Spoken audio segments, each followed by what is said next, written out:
Okay. ആ അപ്പൊ മോനെ, ഇനി ആരെങ്കിലും ജോയിൻ ചെയ്യാനുള്ളവർ ജോയിൻ ചെയ്യട്ടെ. അല്ലാത്തവർക്ക് നമുക്ക് എന്ത് ചെയ്യാം, ഇത് അയച്ചു കൊടുക്കാം. ഓക്കെ. അപ്പോ മോൻക്ക് ഞാൻ പറയുന്നതൊക്കെ കേൾക്കാവോല്ലോ അല്ലേ? മോന്റെ വോയിസ് കേൾക്കാം. എനിക്ക് ക്ലിയർ ആവണില്ല. ഹലോ, ഇപ്പൊ ക്ലിയർ ആണോ? Okay okay. ഇനി എന്തെങ്കിലും ക്ലാരിറ്റിയുടെ കുറവുണ്ടെങ്കിൽ പറയണേ. ആ ഓക്കെ. ആ അപ്പൊ നമ്മള് കിങ്ഡം പ്ലാന്റ് സ്റ്റാർട്ട് ചെയ്തു അല്ലെ? കിങ്ഡം പ്ലാന്റ് ലോകത്തിലുള്ള എല്ലാ പ്ലാന്റ്സുകളും ഉള്ള കിങ്ഡം ആണ് കിങ്ഡം പ്ലാന്റ്. ഓക്കെ. കിങ്ഡം പ്ലാന്റിനെ നമ്മൾ മൂന്നായിട്ട് ക്ലാസിഫൈ ചെയ്തിട്ടുണ്ടായിരുന്നു: ബ്രയോഫൈറ്റ, ടെറിഡോഫൈറ്റ, സ്പെർമാറ്റോഫൈറ്റ. ഓക്കെ. അങ്ങനെയാണെങ്കിൽ സ്പെർമാറ്റോഫൈറ്റിനെ നമുക്ക് വീണ്ടും ഡിവൈഡ് ചെയ്യാം. എന്നിട്ട് ജിംനോസ്പെർമെ, ആൻജിയോസ്പെർമെ എന്നാക്കാം. ഓക്കെ. അപ്പൊ നമ്മൾ 1 by 1 ആയിട്ട് പഠിക്കും. ആദ്യം നമുക്ക് ബ്രയോഫൈറ്റ് എന്താണെന്ന് നോക്കാം. ബ്രയോഫൈറ്റ. ഓക്കെ. ഇനി ആൻജിയോസ്പെർമയില് ഇനിയും ആളുകളുണ്ട്. ആൻജിയോസ്പെർമിനെ നമുക്ക് ഇനിയും ഡിവൈഡ് ചെയ്യാം. ഡൈകോട്ലിഡൻ, മോണോകോട്ലിഡൻ എന്നൊക്കെ പറഞ്ഞിട്ട് ഡിവൈഡ് ചെയ്യാം. ഡൈകോട്ലിഡൻ എന്ന് പറഞ്ഞു കഴിഞ്ഞാൽ ഈ ഇപ്പൊ മാങ്ങ എടുത്തു കഴിഞ്ഞാൽ, മാങ്ങയുടെ സീഡ് എടുത്തു കഴിഞ്ഞാൽ നമുക്ക് അത് രണ്ടാക്കിയിട്ട് പൊളിക്കാൻ പറ്റും അല്ലേ? പക്ഷെ ഒരു തേങ്ങയുടെ സീഡ് എന്ന് പറയുമ്പോൾ ഒരൊറ്റ കോട്ടാണ്. നെല്ലിന്റെ സീഡ് എന്ന് പറഞ്ഞു കഴിഞ്ഞാൽ ഒരൊറ്റ കോട്ടാണ്. അതിനെയാണ് മോണോകോട്ലിഡൻസ് എന്ന് പറയുന്നത്. അറ്റ് ദ സെയിം ടൈം ഡൈകോട്ലിഡൻസ് എന്ന് പറഞ്ഞു കഴിഞ്ഞാൽ സീഡ് രണ്ട് കഷ്ണാക്കാൻ പറ്റുന്നത്. ഫോർ എക്സാമ്പിൾ, കശുവണ്ടി ഇല്ലേ, അണ്ടിപ്പരിപ്പിന്റെ സീഡ് നമുക്ക് രണ്ടായിട്ട് പൊളിക്കാൻ പറ്റും. ഇത് ഡൈകോട്ലിഡൻസ് ആണ്. ഓക്കെ. അപ്പോ രണ്ട് കോട്ലിഡൻസ് ഉള്ളവരെയാണ് നമ്മൾ ഡൈകോട്ലിഡൻസ് എന്ന് പറയുക. ഒറ്റ കോട്ലിഡൻസ് ഉള്ളവരെ നമ്മൾ മോണോകോട്ലിഡൻസ് എന്ന് പറയും. ഓക്കെ. അപ്പൊ ആൻജിയോസ്പെർമിനെ രണ്ടായിട്ട് ക്ലാസിഫൈ ചെയ്തിട്ടുണ്ട്. അപ്പൊ ഇത് ഈ കിങ്ഡം പ്ലാന്റിന്റെ ഒരു ഓവറോൾ ഐഡിയ ആണ്. അപ്പൊ നമുക്ക് മെല്ലെ കിങ്ഡം പ്ലാന്റിന്റെ ആദ്യത്തെ ഡിവിഷൻ ആയിട്ടുള്ള ബ്രയോഫൈറ്റയിലോട്ട് പോകാം. ഓക്കെ. ബ്രയോഫൈറ്റ. ബ്രയോഫൈറ്റിനെ കുറിച്ചിട്ട് പറയുകയാണെങ്കിൽ they are known as the amphibians of the plant kingdom. എന്ന് വെച്ച് കഴിഞ്ഞാല് അവർക്ക് അവരുടെ സെക്ഷൽ റീപ്രൊഡക്ഷൻ നടത്തണം എന്നുണ്ടെങ്കിൽ വെള്ളത്തിന്റെ ആവശ്യമുണ്ട്. അത് കാരണം കൊണ്ടാണ് അവരെ ആംഫിബിയൻസ് ഓഫ് പ്ലാന്റ് കിങ്ഡം എന്ന് അറിയപ്പെടുന്നത്. ഓക്കെ. ഒരു സെക്ഷൽ റീപ്രൊഡക്ഷൻ നടത്തും. പിന്നെ ചിലപ്പോൾ എക്സാമിന് ചോദിക്കും, ഈ ബ്രയോഫൈറ്റുകൾ ഏത് സ്ഥലത്താണ് കൂടുതലും കാണപ്പെടുന്നത്? അപ്പൊ മക്കൾ മനസ്സിലാക്കുക, ബ്രയോഫൈറ്റ് ഏറ്റവും കൂടുതൽ കാണുന്നത് മോയിസ്റ്റ് ആയിട്ടുള്ള സ്ഥലത്താണ്. ഈ വെള്ളത്തിന്റെ അംശമുള്ള സ്ഥലത്ത്, ഷെയ്ഡി ഹാബിറ്റേറ്റ്സ്, തണലുള്ള സ്ഥലത്ത്, കൂടുതലും ഹില്ലി റീജിയൻസുകളിലാണ് കൂടുതലായിട്ട് നമുക്ക് ബ്രയോഫൈറ്റുകളെ കാണാൻ പറ്റുന്നത്. ഓക്കെ. നല്ല വെയിലടിക്കുന്ന സ്ഥലത്തൊന്നും നമുക്ക് ബ്രയോഫൈറ്റിനെ കാണാൻ പറ്റില്ല.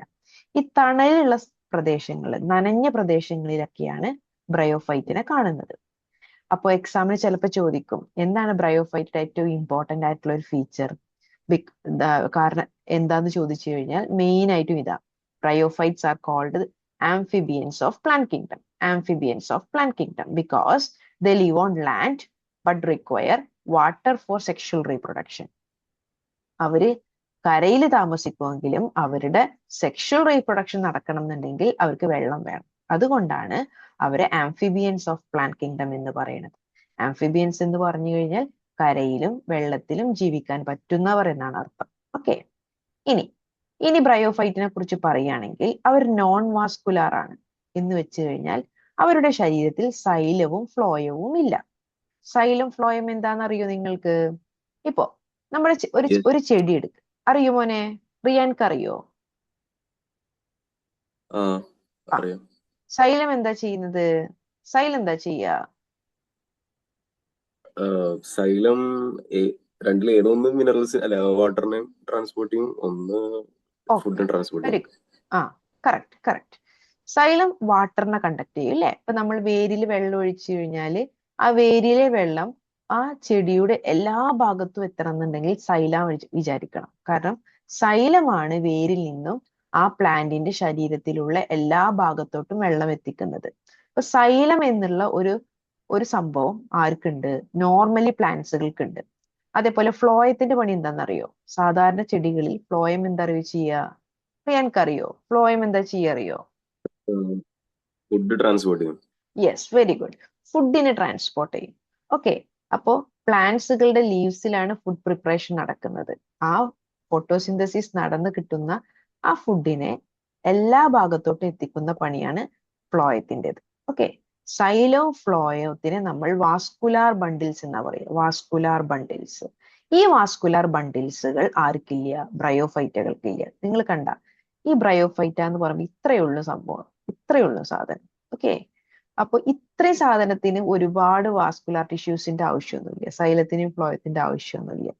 അപ്പൊ കരയിൽ ജീവിക്കുന്ന അല്ലെങ്കിൽ പ്ലാന്റ്സുകളിൽ നോൺ വാസ്കുലാർ ആയിട്ടുള്ള ഒരു പ്ലാന്റ് ആണ് നമ്മുടെ ബ്രയോഫൈറ്റ എന്ന് പറയുന്നത്. They are non vascular bryophytes lacking xylem and phloem. Bryophyte vascular ആണോ? വാസ്കുലാർ ആണോ റിയാനെ? അല്ല. അല്ല, they are non vascular. Very good. Okay, ഇനി അങ്ങനെയാണെങ്കിൽ സൈലം ഫ്ലോയം നമ്മുടെ ബ്രയോഫൈറ്റുകളിൽ ഇല്ല. ഇനി അങ്ങനെയാണെങ്കിൽ മിസ് മറ്റൊരു കാര്യം പറയാം. ഓക്കെ, ഈ ചെടി കാണാനുണ്ടോ മോൻക്ക്? ഈ ഡയഗ്രത്തില് ഒരു ചെടി കാണാനുണ്ട്, അതായത് ഗ്യാമറ്റോഫൈറ്റ്, സ്പോറോഫൈറ്റ് എന്നുള്ളത്. യെസ്. ഓക്കെ, അപ്പൊ മക്കള് മനസ്സിലാക്കുക, ഒരു ചെടി എടുത്തു കഴിഞ്ഞാൽ ഒരു ബ്രയോഫൈറ്റ് ആണിത്. നിങ്ങൾ തലവെട്ടുന്ന ബ്രയോഫൈറ്റുകളെ കണ്ടിട്ടുണ്ട്? നമ്മൾ തലവെട്ടി കളിക്കൂലേ പണ്ടൊക്കെ സ്കൂളിലൊക്കെ പഠിക്കുന്ന സമയത്ത്? മതിലും വന്ന് മഴ പെയ്യുന്ന സമയത്തൊക്കെ മതിലും ഒരുപാട് തലവെട്ടികൾ ഉണ്ടാവും അല്ലെ? ആ തലവെട്ടീനെ എടുത്തിട്ട് നമ്മൾ തലവെട്ടി കളിക്കില്ലേ? റിയ കളിച്ചിട്ടുണ്ടോ? കണ്ടിട്ടുണ്ടോ ഇങ്ങനത്തെ സാധനത്തിനെ? കളിച്ചിട്ടുണ്ട്. കണ്ടിട്ടുണ്ട്. ഓക്കെ, അപ്പൊ മോൻ മനസ്സിലാക്കുക, അങ്ങനത്തെ അതൊക്കെ ബ്രയോഫൈറ്റുകളാണ്. മതിലും ഉണ്ടാകുന്ന ആ സാധനങ്ങളൊക്കെ ബ്രയോഫൈറ്റുകളാണ്. കണ്ട, ഇതാണ് സംഭവം. ഇതൊരു ബ്രയോഫൈറ്റിയാണ്. മോൻ മനസ്സിലാക്കുക, ഈ ബ്രയോഫൈറ്റുകൾക്ക് ശരീരത്തിന്റെ 2 ഭാഗങ്ങളുണ്ട്. ഓക്കെ, ആദ്യം ഗ്യാമറ്റോഫൈറ്റ് എന്നുള്ളൊരു ഭാഗമുണ്ട്. ഗ്യാമറ്റോഫൈറ്റ്, ഇവരുടെ വേരുകൾ കണ്ട മറ്റു ചെടികളെ പോലെ വലിയ വേരുകളൊന്നുമല്ല, ചെറിയ വേരുകളായിരിക്കും. ഇവരുടെ വേരുകൾക്ക് റൈസോയിഡ്സ് എന്നാ പറയുക, റൈസോയിഡ്സ്. ഈ റൈസോയിഡ്സ് കഴിഞ്ഞാൽ ഒരു മെയിൻ ആക്സിസ് ഉണ്ട്. കണ്ട, മെയിൻ ആക്സിസ് ഉണ്ട്. അപ്പൊ ഈ റൈസോയിഡ്സ് മുതൽ ഈ ചെറിയ ചെറിയ ലീഫ് ലൈക്ക് സ്ട്രക്ചേഴ്സ് ഇല്ലേ, ശരിക്കും ഇലകളെല്ലാം ഇലകളെ പോലത്തെ കുറെ സ്ട്രക്ചേഴ്സ്, ഈ സ്ട്രക്ചേഴ്സ് ഉള്ള ഭാഗത്തിനെയാണ് ഗ്യാമറ്റോഫൈറ്റ് എന്ന് പറയുന്നത്. ഗ്യാമറ്റോഫൈറ്റ്, കണ്ട, ഗ്യാമറ്റോഫൈറ്റ്. ഓക്കെ, അപ്പൊ ഈ ഗ്യാമറ്റോഫൈറ്റിനെ കുറിച്ച് പറയുകയാണെങ്കിൽ ദാറ്റ് ഈസ് ഡോമിനന്റ്. ഡോമിനന്റ് ആണ്. ഡോമിനന്റ് എന്ന് പറഞ്ഞു കഴിഞ്ഞാൽ ഏറ്റവും പ്രധാനപ്പെട്ട, ഏറ്റവും മുന്നിൽ നിൽക്കുന്ന ഒരു ഭാഗമാണ് ഈ ഗ്യാമറ്റോഫൈറ്റ്. ഓക്കെ, ഇതൊരു ഇൻഡിപെൻഡന്റ് പ്ലാന്റ് ബോഡിയാണ്. ഇൻഡിപെൻഡന്റ് പ്ലാന്റ് ബോഡി എന്ന് പറഞ്ഞു കഴിഞ്ഞാൽ ഇവർക്ക് ഒറ്റയ്ക്ക് ജീവിക്കാനുള്ള ഒരു കഴിവുണ്ട്. ഇൻഡിപെൻഡന്റ് പ്ലാന്റ് ബോഡിയാണ്. ഓക്കെ, ഈ ഗ്യാമറ്റോഫൈറ്റുകൾ ഉണ്ടായതിനു ശേഷമാണ് അതിന്റെ മുകളിൽ ഈ ചെടി മെച്ചുവേർഡ് ആയി കഴിഞ്ഞാൽ അതിന്റെ മുകളിൽ ഒരു തല പോലെ ഒരു കഴുത്ത് വരും. കഴുത്തിന്റെ മുകളിൽ ഒരു തല പോലത്തെ ഒരു സ്ട്രക്ചർ വരും. ഈ ഭാഗത്തിന് പറയുന്ന പേരാണ് സ്പോറോഫൈറ്റ്. അപ്പൊ ഒരു ബ്രയോഫൈറ്റ് ജനിക്കുമ്പോൾ അവർക്ക് റൈസോയിഡ്സ് ഉണ്ടാകും, മെയിൻ ആക്സിസും ഗ്യാമറ്റോഫൈറ്റ് ഉണ്ടാകും. പിന്നെ അവർ മെച്ചുവേർഡ് ആയി കഴിഞ്ഞാൽ, മീൻസ് അവരിൽ നിന്ന് കുട്ടികൾ ഉണ്ടാകണം എന്നുണ്ടെങ്കിൽ അവർക്ക് എന്ത് വേണം? ഒരു സ്പോറോഫൈറ്റ് എന്നുള്ളൊരു ബോഡി പാർട്ട് അവരുണ്ടാക്കണം. മനസ്സിലായോ? അപ്പൊ മക്കള് മനസ്സിലാക്കുക, ഈ ബ്രയോഫൈറ്റിൽ 2 ജനറേഷൻ ഉണ്ട്. ആദ്യം ഗ്യാമറ്റോഫൈറ്റ് ആണ്. ഗ്യാമറ്റോഫൈറ്റ് മെച്ചുവേർഡ് ആകുമ്പോഴാണ് സ്പോറോഫൈറ്റ് ആയിട്ട് മാറുന്നത്. അപ്പൊ ഗ്യാമറ്റോഫൈറ്റ് സ്പോറോഫൈറ്റ് ആവും. പിന്നെ സ്പോറോഫൈറ്റുകളിൽ നിന്ന് കുറെ കുട്ടികൾ ഉണ്ടാകും, വീണ്ടും ഗ്യാമറ്റോഫൈറ്റ് ആകും, വീണ്ടും സ്പോറോഫൈറ്റ് ആകും. അപ്പോ അങ്ങനത്തെ ഒരു ആൾട്ടർനേഷൻ ഓഫ് ജനറേഷൻ ബ്രയോഫൈറ്റുകളിൽ കാണും. ഓക്കെ, അപ്പോ ഞാനത് കാണിച്ചു തരാം, വ്യക്തമായിട്ട് കാണിച്ചു തരാം എന്താണ്. പിന്നെ ഗ്യാമറ്റോഫൈറ്റ് ഹാപ്ലോയിഡ് ആണ്. ഹാപ്ലോയിഡ് ഡിപ്ലോയിഡ് എന്താണെന്നറിയോ റിയാൻ? ഹാപ്ലോയിഡ് ഡിപ്ലോയിഡ് എന്താണെന്നറിയോ? അറിയോ? ഹാപ്ലോയിഡ് സിംഗിൾ സെറ്റ് ഓഫ് ക്രോമസോംസും diploid two sets of haploid എന്താണ്? Yes, very good, very good. Haploid എന്ന് വെച്ച് കഴിഞ്ഞാൽ ക്രോമസോംസ് നമ്പർ പകുതിയാവുക, DNA കണ്ടന്റ് പകുതിയാവുക അല്ലെ? ഡിപ്ലോയിഡ് എന്ന് പറഞ്ഞു കഴിഞ്ഞാൽ നോർമൽ അവസ്ഥ. ഓക്കെ, നോർമൽ ക്രോമസോംസിന്റെ അവസ്ഥക്കാണ് ഡിപ്ലോയിഡ് എന്ന് പറയുന്നത്. അപ്പൊ ഗ്യാമറ്റോഫൈറ്റ് ജനറേഷനിലെ ക്രോമസോംസ് നമ്പർ പകുതിയായിരിക്കും. ഓക്കെ, സ്പോറോഫൈറ്റ് എന്ന് പറഞ്ഞു കഴിഞ്ഞാൽ ഡിപ്ലോയിഡ് അവസ്ഥയിലായിരിക്കും, ക്രോമസോംസ് ഇരട്ടിച്ച അവസ്ഥയായിരിക്കും. ഓക്കെ, കൂടുതൽ നമുക്ക് സെൽ എന്നുള്ള ചാപ്റ്ററിൽ ഡിസ്കസ് ചെയ്യാം, ഹാപ്ലോയിഡ് എന്താ ഡിപ്ലോയിഡ് എന്താണെന്നൊക്കെ. നിങ്ങൾ മനസ്സിലാക്കുക, ഗ്യാമറ്റോഫൈറ്റ് എപ്പോഴും ഹാപ്ലോയിഡ് ആയിരിക്കും, സ്പോറോഫൈറ്റ് എപ്പോഴും ഡിപ്ലോയിഡ് ആയിരിക്കും. ഓക്കെ, ഇനി ഇപ്പൊ ഈ പിക്ചറിൽ നിങ്ങൾക്ക് കാണാം റൈസോയിഡ്സ് എന്നുള്ള സ്ട്രക്ചേഴ്സ്. അപ്പൊ ഇവർക്ക് റൂട്ട് എന്ന് പറയാൻ മാത്രമൊന്നുമില്ല, റൂട്ട് ലൈക്ക് സ്ട്രക്ചേഴ്സ് ആണുള്ളത്. റൂട്ട് പോലത്തെ സ്ട്രക്ചേഴ്സ്, റൂട്ട് ലൈക്ക് സ്ട്രക്ചേഴ്സ്. ഇതിനെ നമ്മൾ വിളിക്കുന്നത് റൈസോയിഡ്സ് എന്നാണ്. Rhizoids. The lakh true Roots. ഇവർ ശരിക്കും ചെടികളാണോ എന്ന് ചോദിച്ചു കഴിഞ്ഞാൽ ശരിക്കുമുള്ള ചെടികളല്ല, പക്ഷെ ചെടി വിഭാഗത്തിൽ പെടുത്താം. കാരണം എന്താ? റൂട്ട് ഉണ്ടോ ചോദിച്ചാൽ റൂട്ട് ഇല്ല, ട്രൂ റൂട്ട്സ് ഇല്ല. സ്റ്റെംസ് ഉണ്ടോ ചോദിച്ചാൽ ട്രൂ സ്റ്റെംസ് ഇല്ല. ലീവ്സ് ഉണ്ടോ ചോദിച്ചു കഴിഞ്ഞാൽ ട്രൂ ലീവ്സ് ഇല്ല. അപ്പൊ ട്രൂ റൂട്ട്സും ഇല്ല, ട്രൂ സ്റ്റെംസും ഇല്ല, ട്രൂ ലീവ്സും ഇല്ലാത്ത ഗ്രൂപ്പ് ഓഫ് ആളുകളാണ് ബ്രയോഫൈറ്റ. ഓക്കെ, കാണാൻ ഒരു പ്ലാന്റ് മാതിരി. ഓക്കെ, ഇനി അങ്ങനെയാണെങ്കിൽ കണ്ട, അവര് വേരില് മണ്ണിൽ ഉറച്ചു നിൽക്കുന്നത്, മണ്ണിലല്ല കൂടുതലും കാണുന്നത്, ഈ നനഞ്ഞ പ്രദേശങ്ങളിൽ അവർക്ക് ഒരു ബലം കൊടുക്കുന്നത് റൈസോയിഡ്സ് ആണ്. ഓക്കെ, അവർക്ക് പിടിച്ചു നിൽക്കാൻ അവരെ സഹായിക്കുന്നത് റൈസോയിഡ്സ് എന്നുള്ള സ്ട്രക്ചേഴ്സ് ആണ്. അപ്പൊ നമ്മളിവിടെ മനസ്സിലാക്കേണ്ടത് ബ്രയോഫൈറ്റ മറ്റ് ചെടികൾ പോലെയല്ല, അവർക്ക് ട്രൂ റൂട്ട്സുകൾ ഇല്ല, അവർക്ക് ഉള്ളത് റൈസോയിഡ്സുകളാണ്. ക്ലിയർ ആയോ മോനെ? Okay, very. ഇനി അങ്ങനെയാണെങ്കിൽ ഇത് സ്പോറോഫൈറ്റ്. കണ്ട, സ്പോറോഫൈറ്റ് എന്നുള്ളൊരു ഭാഗം. എപ്പോഴും ഈ സ്പോറോഫൈറ്റ് എന്നുള്ളൊരു ഭാഗം നമ്മുടെ ഗ്യാമറ്റോഫൈറ്റിനോട് ചേർന്നിട്ടാകും. രണ്ടാളും അറ്റാച്ച്ഡ് ആയിരിക്കും. ഓക്കെ, പിന്നെ എന്താന്ന് വെച്ച് കഴിഞ്ഞാൽ ഈ സ്പോറോഫൈറ്റുകൾ വളരുന്നത് ഗ്യാമറ്റോഫൈറ്റ് ഫുഡ് കൊടുത്തിട്ടാണ്. ഗ്യാമറ്റോഫൈറ്റിൽ നിന്ന് ഭക്ഷണം സ്വീകരിച്ചിട്ടാണ് സ്പോറോഫൈറ്റുകൾ വളരുന്നത്. അപ്പോ സ്പോറോഫൈറ്റുകൾ ന്യൂട്രീഷൻ അവർക്ക് കിട്ടുന്നത് ഗ്യാമറ്റോഫൈറ്റുകളിൽ നിന്നാണ്. ഓക്കെ, മനസ്സിലായോ? സ്പോറോഫൈറ്റ് എപ്പോഴും ഗ്യാമറ്റോഫൈറ്റിനോട് ഡിപ്പെൻഡന്റ് ആണ്. കാരണം ഗ്യാമറ്റോഫൈറ്റ് ഉണ്ടായാൽ മാത്രമേ സ്പോറോഫൈറ്റ് ഉണ്ടാവുള്ളൂ, അല്ലേ? ഗ്യാമറ്റോഫൈറ്റ് ഹാപ്ലോയിഡ് ആണ്, സ്പോറോഫൈറ്റ് ഡിപ്ലോയിഡ് ആണ്. അതൊന്നും മനസ്സിലാക്കി വെക്കുക കേട്ടാ. ഇനി പിന്നെ പറയാനുള്ളത്, ബ്രയോഫൈറ്റക്ക് അവർക്ക് സെക്സ് ഓർഗൻസ് ഉണ്ട്. അപ്പൊ അവര് സെക്ഷുവൽ റീപ്രൊഡക്ഷൻ നടത്തും. ഇപ്പോ ഹ്യൂമൻസിന്റെ കേസിലൊക്കെ സെക്ഷുവൽ റീപ്രൊഡക്ഷൻ നടത്തുന്നത് എന്ത് വെച്ചിട്ടാ? അവർക്ക് നമ്മൾക്ക് സ്പേംസുകൾ ഉണ്ട്. മെയിലിന് സ്പേംസുകൾ ഉണ്ട്, ഫീമെയിലിന് എഗ്ഗുകളുണ്ട്. മെയിലിന്റെ സ്പേംസുകൾ ഫീമെയിൽ എഗ്ഗിൽ വന്ന് വീഴുമ്പോഴാണ് സെക്ഷുവൽ റീപ്രൊഡക്ഷൻ നടക്കുന്നത്, അല്ലേ? നമ്മുടെ ചെടികളിലും എന്തുണ്ടടാ? സെക്സ് ഓർഗൻസുകൾ ഉണ്ട്. ഓക്കെ, മെയിൽ സെക്സ് ഓർഗൻ ഉണ്ട്, ഫീമെയിൽ സെക്സ് ഓർഗൻ ഉണ്ട്. ഓക്കെ, അതിന് പ്രത്യേകം പേരുകളുണ്ട്, പറഞ്ഞുതരാം. മെയിൽ സെക്സ് ഓർഗന്റെ പേരാണ് ആന്ത്രീഡിയ. അപ്പൊ ഹ്യൂമൻസിന്റെ കേസിലാണെങ്കിൽ മെയിൽ സെക്സ് ഓർഗൻ ഏതാന്ന് ചോദിച്ചു കഴിഞ്ഞാൽ നമുക്ക് ടെസ്റ്റിസ് എന്ന് പറയും, ടെസ്റ്റിസ്, അല്ലേ? അതേപോലെ ഫീമെയിൽ സെക്സ് ഓർഗൻ ഏതാന്ന് ചോദിച്ചു കഴിഞ്ഞാൽ നമുക്ക് ഓവറി എന്ന് പറയാം. അതേപോലെ നമ്മുടെ ചെടികൾക്കും എന്തുണ്ട്?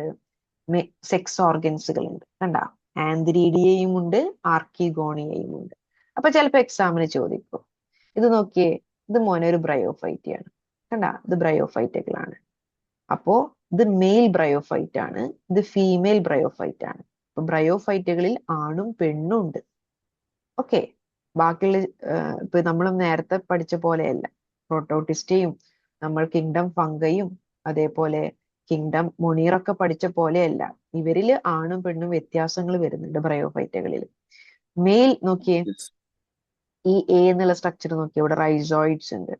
പിന്നെ ആർക്കിഗോണിയോഫോർ എന്ന് പറഞ്ഞ സ്ട്രക്ചർ കണ്ട, ആർക്കിഗോണിയോഫോർ. അത് മെയില് ഫീമെയിൽ, അത് ഫീമെയിൽ അല്ലേ? എന്താ മോനെ? ആർക്കിഗോണിയോഫോർ ഫീമെയിൽ അല്ലേ? മാറിപ്പോയിട്ടുണ്ട് അല്ലേ? സ്ട്രക്ചർ അങ്ങോട്ടും ഇങ്ങോട്ടും മാറിയിട്ടുണ്ട്. ഓക്കെ, അപ്പൊ മാറ്റിത്തരാം, റെഡിയാക്കി തരാം. ശരിയാ, ഞാൻ അങ്ങോട്ട് മാറ്റി ഇങ്ങോട്ട് മാറ്റിയിട്ട്. Okay okay okay okay, correct, you are correct. Okay, ഇപ്പൊ ഓക്കെ ആയോ? Okay, very good. ആർക്കിഗോണിയോഫോറും ആന്ത്രിഡിയോഫോറും അത് അങ്ങോട്ടും ഇങ്ങോട്ടും മാറിപ്പോയത്, സോറി. അപ്പൊ മോ മനസ്സിലാക്കുക, ഈ ആർക്കിഗോണിയോഫോർ എന്നുള്ളൊരു സ്ട്രക്ചർ ഇവര് ആർക്കിഗോണിയ എന്നുള്ള സ്ട്രക്ചേഴ്സ് ആണ് ഫീമെയിൽ സെക്സ് ഓർഗൻ. അതേപോലെ ആന്ത്രീഡിയ എന്നുള്ള സെക്സ് ഓർഗൻസ് ആണ് മെയിൽ സെക്സ് ഓർഗൻസ്. ഓക്കെ, ഈ ആർക്കിഗോണിയോഫോർ എന്നുള്ള സ്ട്രക്ചറും കണ്ട, അതിൻ്റെ അകത്താണ് ആർക്കിഗോണിയകൾ ഉള്ളത്. അതേപോലെ ആന്ത്രീഡിയകൾ ഉള്ളത് എവിടെയെന്ന് ചോദിച്ചു കഴിഞ്ഞാൽ ആന്ത്രീഡിയോഫോറിന്റെ അകത്താണ്. ഓക്കെ, അപ്പോ ഹലോ റിയാൻക്ക് മനസ്സിലാവുന്നുണ്ടോ? ഓക്കെ ആണോ? ഓക്കെ, അപ്പൊ ചിലപ്പോ എക്സാമിന് ചോദിക്കും മെയിൽ സെക്സ് ഓർഗൻ ഏതാ, ഫീമെയിൽ സെക്സ് ഓർഗൻ ഏതാണ്. ഫീമെയിൽ സെക്സ് ഓർഗൻ ആർക്കിഗോണിയ എന്ന് പറയും, മെയിൽ സെക്സ് ഓർഗൻക്ക് നമ്മൾ ആന്ത്രീഡിയ എന്ന് പറയും കേട്ടാ. Okay, their multicellular sex organs, multicellular ആണ്, are jacketed being surrounded by one or more layers of sterile cells. ഒന്നുമില്ല, നിങ്ങൾ ഇവിടെ പഠിക്കേണ്ടത് മെയിൽ സെക്സ് ഓർഗൻസും ഫീമെയിൽ സെക്സ് ഓർഗൻസും ഏതാണ്. ബ്രയോഫൈറ്റുകൾക്ക് മെയിൽ സെക്സ് ഓർഗനും ഫീമെയിൽ സെക്സ് ഓർഗനും ഉണ്ട്.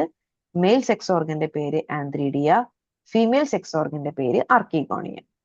ഓക്കെ, ഈ ബ്രയോഫൈറ്റുകൾ കണ്ട, ഇവരുടെ നോക്കി ഇതാണ് കണ്ട, കുഞ്ഞു കുഞ്ഞു ബ്രയോഫൈറ്റുകൾ കണ്ട. അപ്പൊ നേരത്തെ തലവെട്ടിന്ന് മിസ് പറഞ്ഞില്ലേ, ഇവർക്കൊരു ഗ്യാമറ്റോഫൈറ്റ് ഉണ്ട്, സ്പോറോഫൈറ്റ് ഉണ്ട്. കണ്ട, ഈ നീളമുള്ള ഈ ഭാഗം, ഇത് തല, അതിനെയാണ് സ്പോറോഫൈറ്റ് എന്ന് പറയുക. മണ്ണിൽ റൈസോയിഡ്സുമായിട്ട് മതിലുമ്മ അറ്റാച്ച് ചെയ്തിട്ടുള്ള ഭാഗത്തിനെയാണ് നമ്മൾ സ്പോറോഫൈറ്റ് എന്ന് പറയാം. ഓക്കെ, ഇവരുടെ ഫെർട്ടിലൈസേഷൻ മീൻസ് ഇവരുടെ ആർക്കിഗോണിയയിൽ നിന്ന് റിലീസ് ചെയ്യുന്ന എഗ്ഗും ആന്ത്രീഡിയയിൽ നിന്ന് റിലീസ് ചെയ്യുന്ന സ്പേംസുകളും ഫ്യൂസ് ചെയ്യണമെന്നുണ്ടെങ്കിൽ ഇവർക്ക് ആരുടെ പ്രസൻസ് വേണം, വെള്ളത്തിന്റെ പ്രസൻസ് വേണം.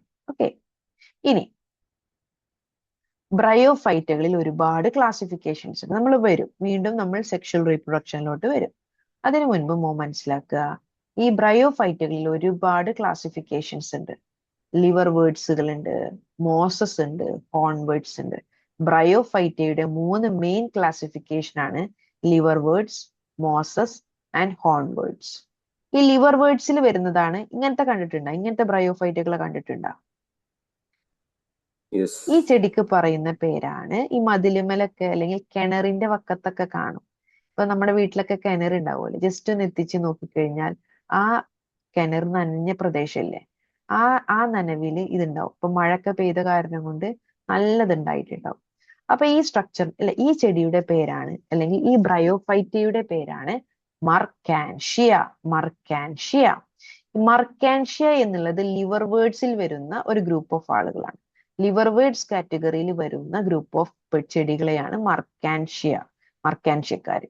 ഓക്കെ, ഇനി അടുത്തത് മോസസ് എന്ന് പറയും. കണ്ട, അപ്പൊ നമ്മൾ നേരത്തെ തലവെട്ടി എന്നൊക്കെ പറഞ്ഞു അല്ലെ, ഇത് മോസസ് ആണ്. ശരിക്കും ഇതിന്റെ പേരെന്താണെന്നറിയോ? ഫ്യൂണേറിയാണ്, ഫ്യൂണേറിയ.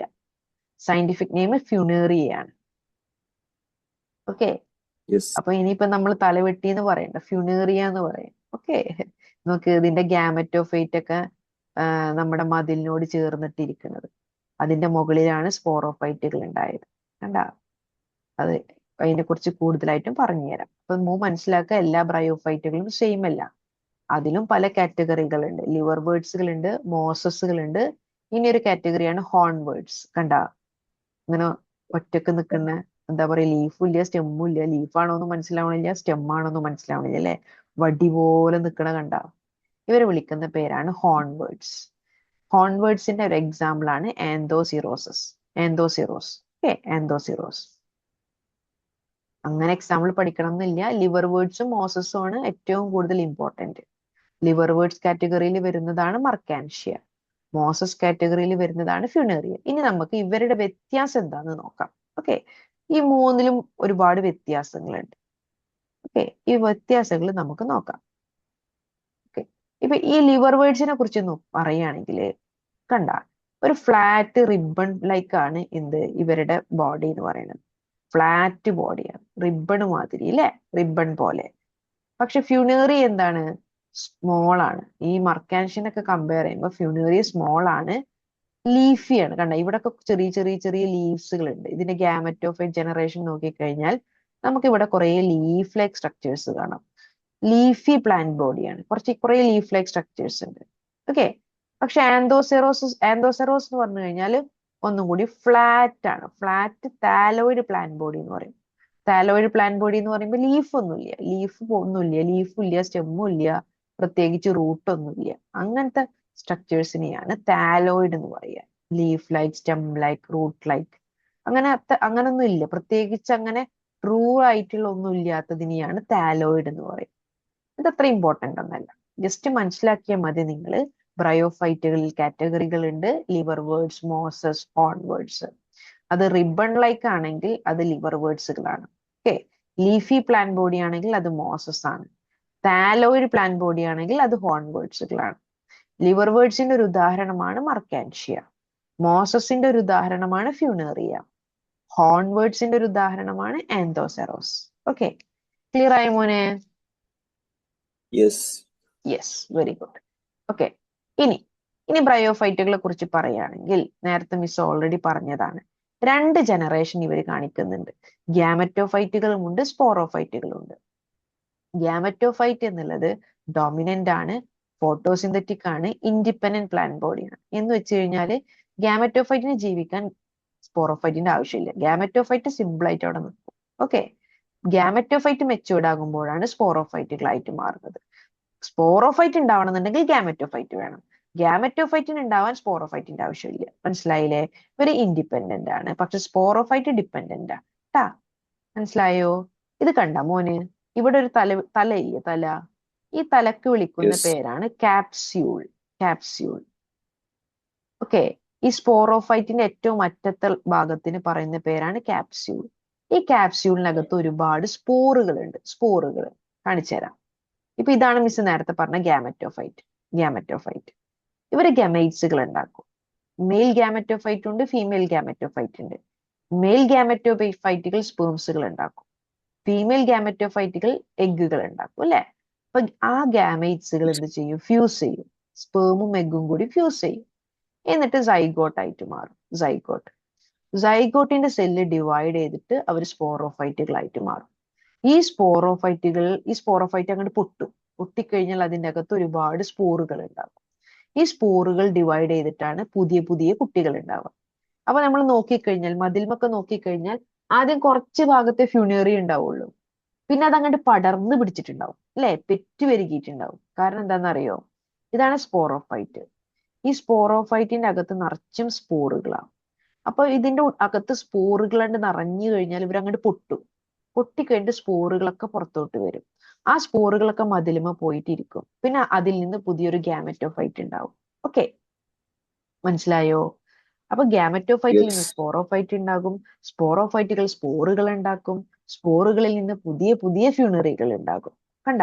ഗ്യാമറ്റോഫൈറ്റ് ഗാമേറ്റ്സുകൾ ഉണ്ടാക്കും, ഫ്യൂഷൻ നടത്തി, ഫെർട്ടിലൈസേഷൻ നടത്തി, സൈഗോട്ടിനെ ഉണ്ടാക്കി, സൈഗോട്ട് സ്പോറോഫൈറ്റുകളായിട്ട് മാറി, സ്പോറോഫൈറ്റിന്റെ അകത്ത് നിന്ന് സ്പോർട്സുകൾ ഉണ്ടായി.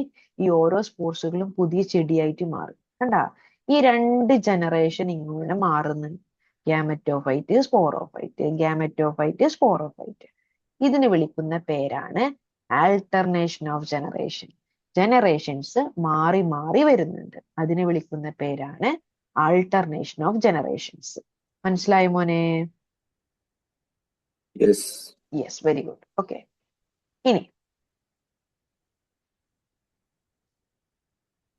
ഇനി ഇപ്പോ നേരത്തെ മിസ് പറഞ്ഞ കാര്യങ്ങൾ തന്നെ. ഗ്യാമറ്റോഫൈറ്റ് ആണ് ഏറ്റവും ഡോമിനന്റ് ആയിട്ടുള്ള ഭാഗം. ഇവരുടെ പ്ലാന്റ് ബോഡിനെ കുറിച്ച് പറയുകയാണെങ്കിൽ ഒന്നുകൂടി ലാർജർ പ്ലാന്റ് ബോഡിയാണ്. പെർസിസ്റ്റന്റ് ആണ്. എന്ന് വെച്ച് കഴിഞ്ഞാൽ എന്താണ്? സ്ഥിരമായിട്ട് അവിടെ ഉണ്ടാവും. ഫോട്ടോസിന്തറ്റിക്കലി ആക്റ്റീവ് ആണ്. എന്ന് വെച്ച് കഴിഞ്ഞാൽ അവർക്ക് ഫോട്ടോസിന്തസിസ് നടത്താൻ കഴിയും. കാരണം അതിൽ ലീഫ് ലൈക്ക് സ്ട്രക്ചേഴ്സ് ഉണ്ട്. അതിൻ്റെ അകത്ത് ക്ലോറോപ്ലാസ്റ്റും ക്ലോറോഫില്ലുകളൊക്കെ ഉണ്ട്. അപ്പൊ ഇവരാണ് ഫുഡ് പ്രിപ്പയർ ചെയ്യുന്ന ഭാഗം, ഗ്യാമറ്റോഫൈറ്റുകൾ. ഇവർക്ക് ട്രൂ റൂട്ട്സ് ഇല്ല, പകരം റൈസോയിഡ്സ് ആണുള്ളത്. ട്രൂ സ്റ്റെം ഇല്ല, പിന്നെ അതേപോലെ ട്രൂ ലീവ്സുകളൊന്നും ഇല്ല. ഓക്കെ, മനസ്സിലായോ മോനെ? Sporophyte yes. ജീവിച്ചിരിക്കണം എന്നുണ്ടെങ്കിൽ ഗ്യാമറ്റോഫൈറ്റ് വിചാരിക്കണം. ജസ്റ്റ് മനസ്സിലാക്കിയാൽ മതി. ഡൊമിനന്റ് ഫേസ് ആരാന്ന് ചോദിച്ചു കഴിഞ്ഞാൽ ഗ്യാമറ്റോഫൈറ്റ് ആണ്. ഓക്കെ, ഇനി ഓക്കെ. നെക്സ്റ്റ് ആണ്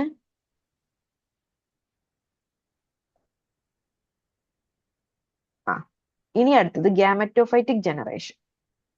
സെയിം. എന്താണ്? ഇപ്പൊ മോസിന്റെ ഒക്കെ കേസസ്, മോസസ് നേരത്തെ മിസ് പറഞ്ഞു, മോസസ് കാണിച്ചു തന്നു. Funaria Moses വിഭാഗത്തിൽപ്പെട്ടാണ്. ഇതൊരു ഫ്യൂണേറിയാണ്. ഇവരുടെ കേസിലൊക്കെ കുറച്ചും കൂടിയും, ഇവരുടെ ഗ്യാമറ്റോഫൈറ്റിന്റെ കേസിലൊക്കെ കുറച്ചും കൂടി ലീവ്സുകൾ ഉണ്ടാവും. കണ്ട? ഗ്യാമറ്റോഫൈറ്റില് ലീഫുകളും സ്റ്റെം ഒന്നും കൂടി നീളം പോലത്തെ സ്റ്റെം ആവും. നീളം അപ്രൈറ്റ് സ്റ്റെംസുകളാവും. ഓക്കെ, പിന്നെ മാത്രല്ല ഇതിനകത്ത് ഗ്യാമറ്റോഫോറുകൾ ഉണ്ടാകും. Upright stems. കണ്ട? ഈ ലീഫും അപ്രൈറ്റ് സ്റ്റെമ്മാണ്. ഈ അപ്രൈറ്റ് സ്റ്റെമ്മിന്റെ പേരാണ് ഗ്യാമറ്റോഫോഴ്സ്. ഓക്കെ, അപ്പൊ മനസ്സിലാക്കുക, എല്ലാ ഗ്യാമറ്റോഫൈറ്റിലും ലീഫ് ലൈക്ക് സ്ട്രക്ചേഴ്സ് ആവില്ല. പക്ഷെ ഇവിടെ കണ്ട ഫ്യൂണേറിയുടെ ഒക്കെ കേസിൽ ഇവരുടെ സ്റ്റെം എന്ന് പറയുന്നത് കുറച്ചും കൂടി ലീഫി ആണ്, അപ്രൈറ്റ് ആണ്. അത് കാരണം കൊണ്ട് ഇവരെ നമ്മൾ ഗാമറ്റോഫോർ എന്നാ വിളിക്കുക, ഗാമറ്റോഫോർ. ഓക്കെ, അത്രേ ഉള്ളൂ. അത് അത്ര വലിയ ഇമ്പോർട്ടന്റ് ആയിട്ടുള്ള കാര്യമൊന്നുമല്ല, ജസ്റ്റ് മനസ്സിലാക്കിയാൽ മതി. ഇനി അങ്ങനെയാണെങ്കിൽ ലിവർ വേർഡ്സിന്റെയും ഹോൺ വേർഡ്സിന്റെയും, നമ്മുടെ മോസസ് പോലെയല്ല ലിവർ വേർഡ്സും ഹോൺ വേർഡ്സും. അവര് അത്ര എന്താ പറയാ, അവരുടെ ഗാമറ്റോഫൈറ്റ് എന്ന് പറഞ്ഞു കഴിഞ്ഞാൽ ഒന്നുകൂടി ഫ്ലാറ്റ് ആണ്. കണ്ട, ഇപ്പൊ മർക്കാൻഷ്യയുടെ ലീവ്സ് ഒക്കെ എടുത്ത് നോക്കിക്കഴിഞ്ഞാൽ ഫ്ലാറ്റ് ലീവ്സ് ആണ്, ഒരു റിബൺ പോലെ. ചിലപ്പോ നമുക്ക് ഒരു ഹാർട്ട് ഷേപ്ഡ് പ്രോത്താലസ് ആയിട്ട് തോന്നും. ഹാർട്ട് ഷേപ്ഡ്, കണ്ട ഈ പ്രോത്താലസ് ഹാർട്ട് ഷേപ്ഡ് ആയിട്ട് തോന്നും അല്ലെ, ഒരു ഹാർട്ട് ലൈക്ക് യെസ്. സ്ട്രക്ചേഴ്സ് ആയിട്ട് നമുക്ക് തോന്നും. അത്രയേ ഉള്ളൂ വ്യത്യാസം. ഇനി പിന്നെ പറയുകയാണെങ്കിൽ, അപ്പൊ നേരത്തെ മിസ് ഓൾറെഡി പറഞ്ഞു, കണ്ട ഇത് ഇവരുടെ റൈസോയിഡ്സ് ആണ്. ഇവർക്ക് റൂട്ട് ഒന്നുമില്ല, പകരം റൈസോയിഡ്സുകളാണ്. ഈ റൈസോയിഡ്സ് ആണ് മണ്ണിൽ അവർക്ക് ബലം കൊടുക്കുന്നത്. ഇപ്പൊ പക്ഷെ ലിവർ വേർഡ്സിന്റെയും ഹോൺ വേർഡ്സിന്റെ ഒക്കെ കേസിൽ ഈ റൈസോയിഡ്സ് എന്ന് പറയുന്നത് യൂണിസെല്ലുലാർ ആണ്, ഒറ്റ സെല്ലുള്ള കോശങ്ങളാണ്. ഒറ്റ സെല്ലുള്ള കോശങ്ങളല്ല റൈസോയിഡ്സ് എന്ന് പറയുമ്പോൾ ഒറ്റ സെല്ലുകൾ കൊണ്ട് ഉണ്ടാക്കിയതാണ്. പക്ഷെ മോസസ്, ഫ്യൂണേറിയുടെ ഒക്കെ കേസിൽ, കണ്ട നേരത്തെ മിസ് ഫ്യൂണേറിയ കാണിച്ചു, ഈ ഫ്യൂണേറിയുടെ ഒക്കെ കേസിൽ മൾട്ടി സെല്ലുലാർ ആണ്. പക്ഷെ നമ്മുടെ ഹോൺവേർഡ്സും അതേപോലെ തന്നെ നമ്മുടെ ലിവർ വേർഡ്സിന്റെ കേസിലൊക്കെ ഇതൊക്കെ യൂണിസെല്ലുലാർ ആണ്. ഓക്കെ, ജസ്റ്റ് അതൊന്നും അത്ര ഓക്കെ. ഡീപ്പായിട്ട് ഞാൻ NIOSന് പഠിക്കണം എന്ന് പറയില്ല. ജസ്റ്റ് നിങ്ങൾ മനസ്സിലാക്കിയാൽ മതി, റൂട്ട്സുകൾക്ക് പകരം റൈസോയിഡ്സ് എന്നുള്ള സ്ട്രക്ചേഴ്സ് ആണ് അവർക്ക് ആങ്കറേജ് കൊടുക്കുന്നത്. ചിലപ്പോൾ എക്സാമിന് ഇങ്ങനെ ചോദിക്കും, റൈസോയിഡ്സിന്റെ ഫങ്ഷൻസ് എന്താണ് ബ്രയോഫൈറ്റുകളിൽ? ആങ്കറേജ്, അത്ര എഴുതിയാൽ മതി. ഓക്കെ. യെസ്. ഇനി റീപ്രൊഡക്റ്റീവ് സ്ട്രക്ചേഴ്സ് നേരത്തെ നമ്മൾ ഓൾറെഡി സംസാരിച്ചു. ആന്ത്രീഡിയ, ആർക്കിഗോണിയ. ആന്ത്രീഡിയകളാണ് സ്പേംസുകൾ ഉണ്ടാക്കുന്നത്, ആർക്കിഗോണിയകളാണ് എഗ്ഗുകൾ ഉണ്ടാക്കുന്നത്. ഓക്കെ, ഈ സ്പേംസുകൾക്ക് മൂവ് ചെയ്യാൻ പറ്റും. സ്പേംസുകൾക്ക് മൂവ് ചെയ്യാൻ പറ്റുന്നത് കാരണം കൊണ്ട് നമുക്ക് അവരെ മൊട്ടൈൽ എന്ന് പറയാം. മൊട്ടൈൽ. ആന്ത്രീഡിയ പ്രൊഡ്യൂസ് ചെയ്യുന്ന സ്പേംസുകളെ നമ്മൾ ആന്തറോസോയിഡ്സും കൂടി പറയും. അപ്പൊ ആന്ത്രീഡിയകളാണ് സ്പേംസുകൾ റിലീസ് ചെയ്യുന്നത്, അതിനെ നമ്മൾ ആന്തറോസോയിഡ്സ് എന്ന് പറയും. ആന്ത്രോസോയിഡ്സ് അല്ലെങ്കിൽ സ്പേം എന്ന് പറയും. ഓക്കെ, ആർക്കിഗോണിയകൾ ആണ് എന്തിനെ പ്രൊഡ്യൂസ് ചെയ്യുന്നത്? എഗ്ഗിനെ പ്രൊഡ്യൂസ് ചെയ്യുന്നത്. ഓക്കെ, മനസ്സിലായോ മോനെ? യെസ്. ഓക്കെ. ഇനി നേരത്തെ പറഞ്ഞ പോലെ ഈ എഗ്ഗും സ്പേമും കൂടിയിട്ടും റിലീസ് ചെയ്തതിന് ശേഷം ഇവരുടെ സ്പോറുകൾ എന്ത് ചെയ്യും അറിയോ? വെള്ളത്തിലാണ് ഫെർട്ടിലൈസേഷൻ നടത്തുക. സോ ദ ഫെർട്ടിലൈസേഷൻ എന്താ ഫെർട്ടിലൈസേഷൻ എന്ന് വെച്ച് കഴിഞ്ഞാല് Riyan, what do you mean by fertilization? Male ഗാമറ്റും ഫീമെയിൽ ഗാമറ്റും ഫ്യൂസ് ചെയ്യാം. Very good, very good. The fusion of male and female gamete is called fertilization. The fertilization of bryophytes takes place in the water. It requires external water for sperm to swim and fertilize the egg. Okay, നമ്മളെ തവളകളില് fertilisation നടത്തുന്നത് പോലെ തന്നെയാണ് ബ്രയോഫൈറ്റുകൾ നടത്തുന്നത്. വെള്ളത്തിലേ നടത്തുള്ളൂ fertilisation. Okay, തവളകളുടെ case എങ്ങനെയാ? പെൺ തവളകൾ വന്ന് മുട്ടയിട്ട് വെക്കും വെള്ളത്തില്, എന്നിട്ട് ആൺതവളകൾ വന്നിട്ട് അതിന്റെ മുകളിൽ സ്പേം റിലീസ് ചെയ്യും. വെള്ളത്തിലാണ് ഫെർട്ടിലൈസേഷൻ നടക്കുന്നത്. അതേപോലെ തന്നെ ബ്രയോഫൈറ്റുകൾക്കും എന്തെന്നെയാ, വെള്ളത്തിലാണ് ഫെർട്ടിലൈസേഷൻ നടക്കുന്നത്. ഓക്കെ, ഈ രണ്ട് പേരും ഓക്കെ. കൂടിയിട്ട് ഫ്യൂസ് ചെയ്തിട്ട് സൈഗോട്ട് ഉണ്ടാകും. ഈ സൈഗോട്ടാണ് പിന്നീട് എന്തായിട്ട് മാറുന്നത്? സ്പോറോഫൈറ്റ് ജനറേഷൻ ആയിട്ട് മാറുന്നത്. ക്ലിയർ ആയോ? യെസ്. Yes, very good. ഇനി അങ്ങനെയാണെങ്കിൽ ഇതൊക്കെ നമ്മൾ ഓൾറെഡി ഡിസ്കസ് ചെയ്തതാണ്. ഈ സൈഗോട്ടിന് ഫുഡ് കൊടുക്കുന്നത് അല്ലെങ്കിൽ സ്പോറോഫൈറ്റിന് ഫുഡ് കൊടുക്കുന്നത് നമ്മുടെ പാരന്റ് ആയിട്ടുള്ള ഗാമറ്റോഫൈറ്റ് ആണ്. അപ്പൊ കംപ്ലീറ്റ് ഫുഡും ഡിപ്പെൻഡ് ചെയ്യുന്നത് ഇവര് ആരോടത്താന്ന് ചോദിച്ചു കഴിഞ്ഞാൽ നമ്മുടെ ഗാമറ്റോഫൈറ്റിനോടാണ്. ഓക്കെ, ഇനി പിന്നെ പറയുകയാണെങ്കിൽ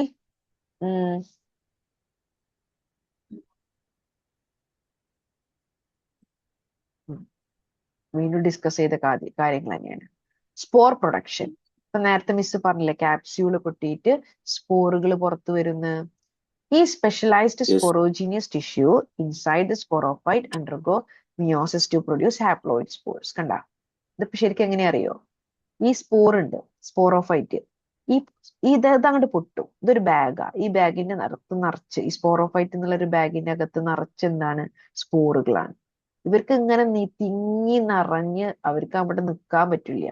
ആ ഒരവസ്ഥ വരുമ്പോ ഈ ഒരു ബാഗ് അങ്ങോട്ട് ബ്രേക്ക് ആവും. എന്നിട്ട് സ്പോറുകൾ റിലീസ് ആവും.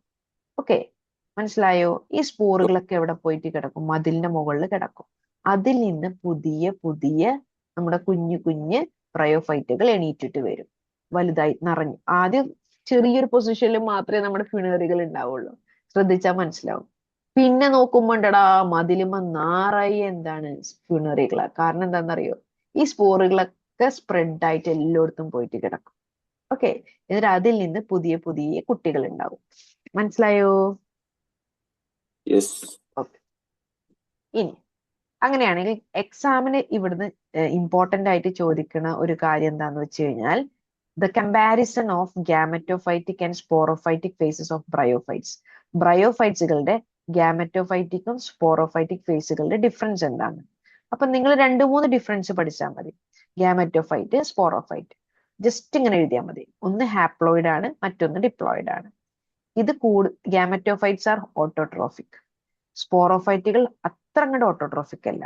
കൂടുതലും ലീഫി ലൈക്ക് സ്ട്രക്ചേഴ്സ് ആണല്ലോ ഗാമറ്റോഫൈറ്റ്. അത് കാരണം കൊണ്ട് അവർക്ക് ഫോട്ടോസിന്തസിസ് നടത്താൻ പറ്റും. ഇവർ പാർഷ്യലി ഓട്ടോട്രോഫിക് ആണെന്ന് പറയാം. ചിലപ്പോ ഫോട്ടോസിന്തസിസ് നടത്തുള്ളൂ. ഓക്കെ, കാരണം ഇവർ കൂടുതലും ഫുഡിനെ ഡിപ്പെൻഡ് ചെയ്യുന്നത് ഗാമറ്റോഫൈറ്റിൽ നിന്നാണ്. അപ്പൊ നമുക്ക് അവര് ഹെറ്ററോട്രോഫിക് ആണെന്ന് പറയാം. ഓക്കെ, പിന്നെ ഇവർക്ക് എന്തുണ്ട്? ഗാമറ്റോഫൈറ്റുകൾക്ക് മൾട്ടി സെല്ലുലാർ സെക്സ് ഓർഗൻസുകൾ ഉണ്ട്. നമ്മൾ ഓൾറെഡി പഠിച്ചു, ആന്ത്രീഡിയയും ആർക്കിഗോണിയയും. ഇവരെന്താ ചെയ്യുന്നത്? സ്പോറോഫൈറ്റുകൾ കൂടുതൽ സ്പോറുകൾ പ്രൊഡ്യൂസ് ചെയ്യുക ട്ടാ. ഇനി ഗാമറ്റോഫൈറ്റുകളാണ് ഗാമൈറ്റ്സുകൾ ഉണ്ടാക്കുന്നത്. സ്പോറോഫൈറ്റുകൾ എന്താ ഉണ്ടാക്കുക? സ്പോറുകൾ ഉണ്ടാക്കും. ഓക്കെ, പിന്നെ ഗാമൈറ്റ്സ് ആർ പ്രൊഡ്യൂസ്ഡ് ബൈ മൈറ്റോസിസ്. ഗാമൈറ്റ്സുകൾ ഉണ്ടാക്കുന്നത് മൈറ്റോസിസ് വഴിയാണ്. മൈറ്റോസിസും മിയോസിസും എന്താന്ന് അറിയോ മോനെ? മൈറ്റോസിസും മിയോസിസും എന്താണെന്നറിയോ? എന്താ മൈറ്റോസിസ് എന്ന് വെച്ചാല്? മിയോസിസ് എന്ന് പറഞ്ഞാൽ റിഡാക്ഷൻ ഡിവിഷൻ ആണ്. മൈറ്റോസിസ് എന്ന് പറയുമ്പോൾ എന്തായിരുന്നു? മൈറ്റോസിസ് എന്ന് പറഞ്ഞു കഴിഞ്ഞാല് എന്താണ്? ഇക്വേഷണൽ ഡിവിഷൻ ആണ് അല്ലെ? ക്രോമസോം നമ്പർ ചേഞ്ച് ആവുന്നില്ല. At the same time meiosis എന്ന് വെച്ച് കഴിഞ്ഞാൽ റിഡക്ഷണൽ ഡിവിഷൻ ആണ്. എന്ന് വെച്ച് കഴിഞ്ഞാൽ ക്രോമസോം നമ്പർ പകുതിയാകും. ഓക്കെ, ഇനി ഏത് ഡൊമിനന്റ്? ഗാമറ്റോഫൈറ്റ് ആണ്. ഗാമറ്റോഫൈറ്റ് ഡൊമിനന്റ് ആണ് ട്ടാ, ഡൊമിനന്റ് ആണ്. സ്പോറോഫൈറ്റ് എന്ന് പറഞ്ഞു കഴിഞ്ഞാൽ ഷോർട്ട് ലിവ്ഡ് ഫേസ് ആണ്, പെട്ടെന്ന് തീരുന്ന ഫേസ് ആണ്. ഗാമറ്റോഫൈറ്റ് കാലാകാലം അവിടെ തന്നെ ഉണ്ടാവും. ഓക്കെ, കുറെ സമയം വരെ അവരവിടെ നിൽക്കും. പക്ഷെ സ്പോറോഫൈറ്റുകൾ അങ്ങനെയല്ല. ഒരു സമയം കഴിഞ്ഞാല് അവര് പോകും. മഴ മാറിക്കഴിഞ്ഞാൽ ശ്രദ്ധിച്ചിട്ടുണ്ട്, ഡ്രൈ ആയി കഴിഞ്ഞാൽ പിന്നെ നമുക്ക് ഫ്യൂണേറിയനെ കാണാൻ പറ്റുമോ?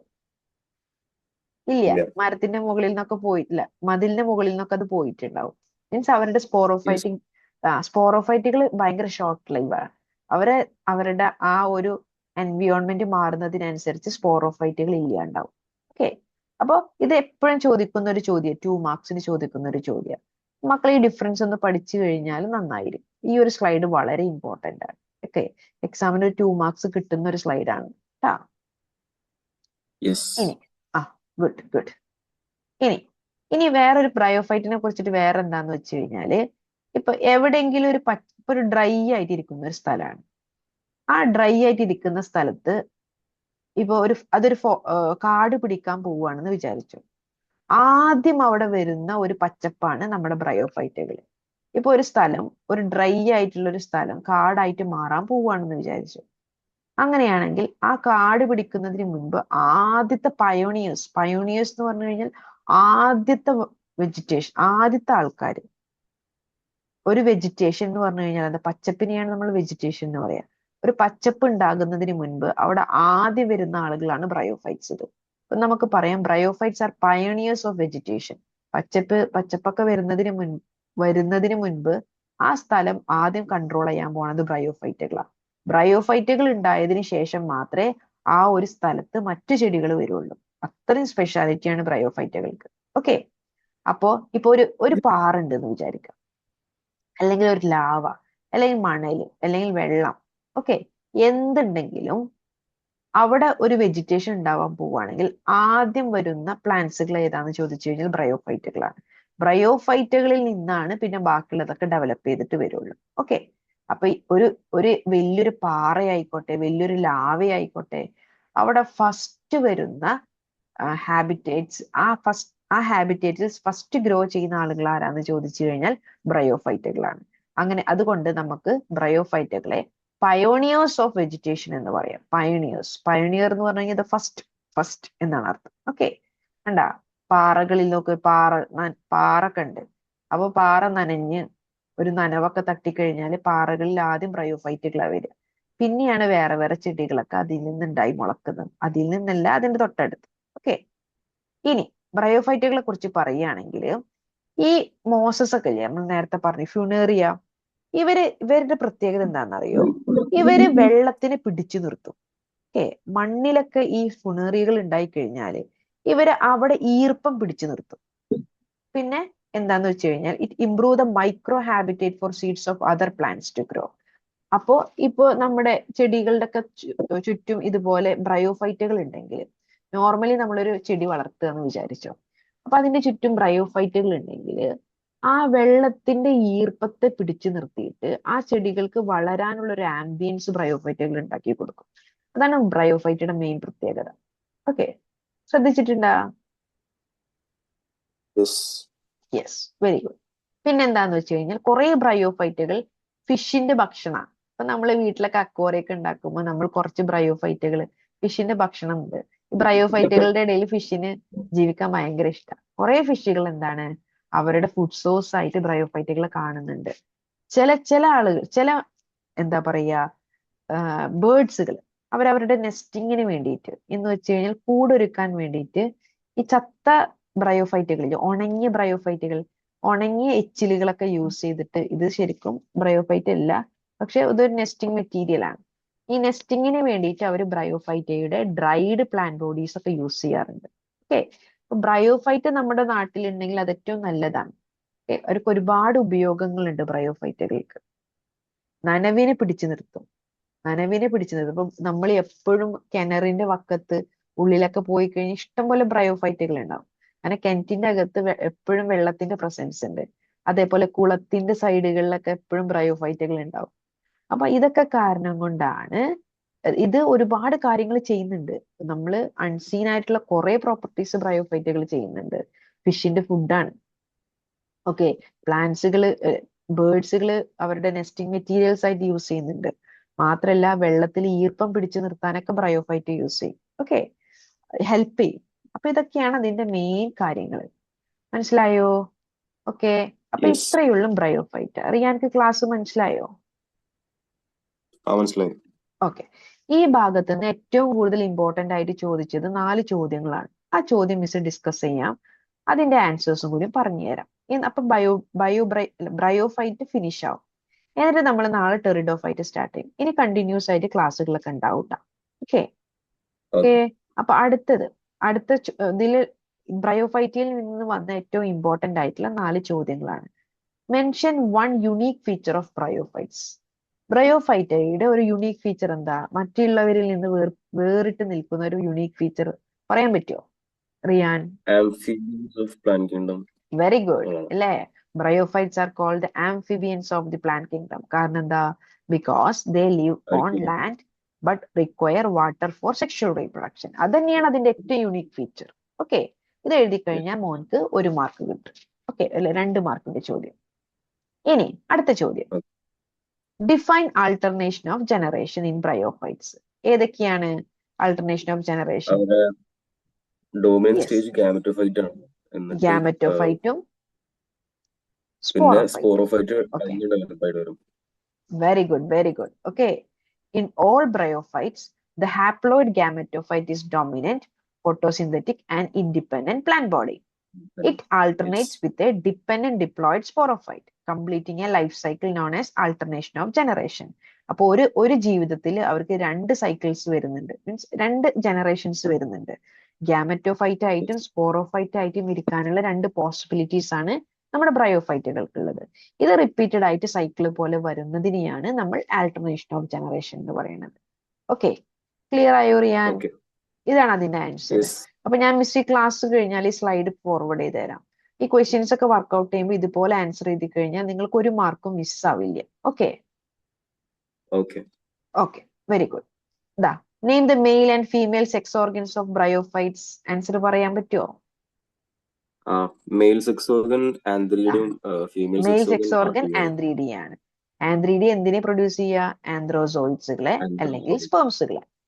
ഓക്കെ, ഫീമെയിൽസുകളെ, yes. Female sex organ archegonia. Very good. Okay, ഇനി list the habitat most suitable for the growth of bryophytes. ഏത് സാഹചര്യത്തിലാണ് ബ്രയോഫൈറ്റുകൾ ഏറ്റവും കൂടുതൽ വളരുന്നത്? ഡാംബ്, മോയിസ്റ്റ്, ഷെയ്ഡി പ്ലേസസ്, പിന്നെ very hills. Good. Yes, correct. They typically grow in moist, shady habitats, especially in hilly regions. മനസ്സിലായോ? Okay, അപ്പൊ ഇതിപ്പോ മോൻക്ക് നമ്മൾ കാണാപ്പാടങ്ങനെ പഠിക്കണം എന്നൊന്നുമില്ല. നമുക്ക് ക്ലാസ് കണ്ട് കിട്ടിക്കഴിഞ്ഞാൽ നമുക്ക് ഇതിന് ആൻസേഴ്സ് ഒക്കെ അങ്ങോട്ട് വരും. ക്ലാസ് മനസ്സിലായാൽ മതി. ഇതൊന്നും വലിയ വലിയ ചോദ്യങ്ങളല്ല. ഇങ്ങനത്തെ ഒക്കെ ചോദ്യങ്ങൾ എക്സാമിന് ചോദിക്കുള്ളൂ. ഓക്കെ, കാര്യങ്ങൾ അണ്ടർസ്റ്റാൻഡ് ചെയ്ത് പഠിച്ചു കഴിഞ്ഞാൽ തന്നെ നിങ്ങൾക്ക് സിമ്പിൾ ആയിട്ട് നിങ്ങൾക്ക് മാർക്ക് സ്കോർ ചെയ്യാൻ പറ്റും. ഓക്കെ, ഈ ക്ലാസ് മനസ്സിലായോ മോനെ? ഓക്കെ, ഞാൻ ക്ലാസ് ഫോർവേഡ് ചെയ്യാം, പിന്നെ ഈ നോട്ടും ഫോർവേഡ് ചെയ്യാം. നാളെ നീ റെഗുലർ ആയിട്ട് ക്ലാസ് ഉണ്ടാവും. ഓക്കെ, ഞാൻ നിന്നെ ഒന്ന് കോണ്ടാക്ട് ചെയ്യാട്ടാ. എപ്പോഴാണ് നിന്റെ എക്സാമിന്റെ ഡീറ്റെയിൽസ് ഒക്കെ ഒന്ന് അറിയാനായിരുന്നു. ഓക്കെ, അപ്പൊ ശരിട്ടാ. അപ്പൊ എന്താ മോനെ? എക്സാം ഓഗസ്റ്റിലായിരുന്നു, പക്ഷെ എക്സാം രജിസ്റ്റർ ചെയ്യാനായിട്ട് +2 സർട്ടിഫിക്കറ്റ്